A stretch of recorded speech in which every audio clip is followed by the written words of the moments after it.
Mr. President, I take the floor today to exercise the right of reply in response to the long tirade of Pakistan about situation in the Indian state of Jammu and Kashmir.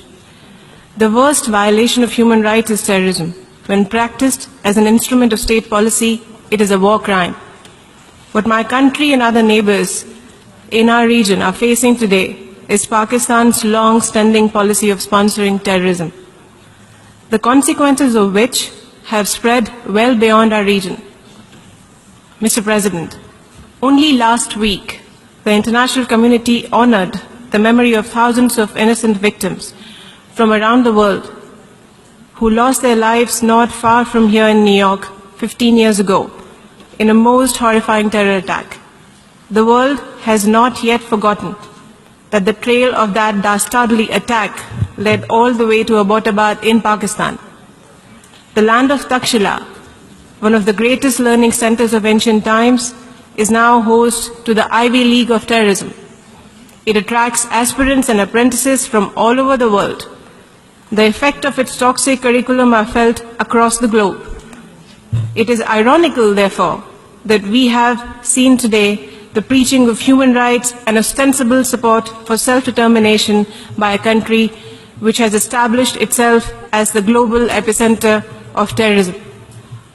Mr. President, shortly before Pakistan gave its hypocritical sermons in this august House today, its envoy in New Delhi was summoned in the context of the most recent of the terror attacks in Uri that claimed 18 Indian lives.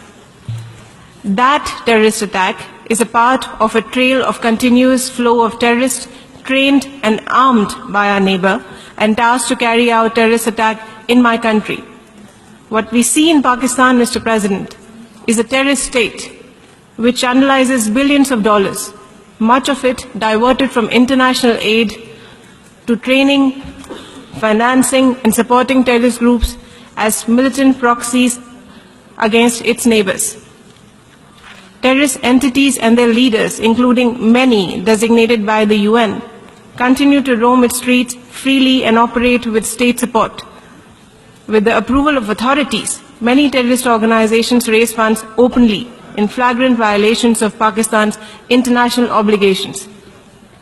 Mr. President, even today, we have heard support by the Pakistan's Prime Minister for a self-acknowledged commander of a known terrorist organization, Hizbul Mujahideen. Pakistan is a country with democracy deficit.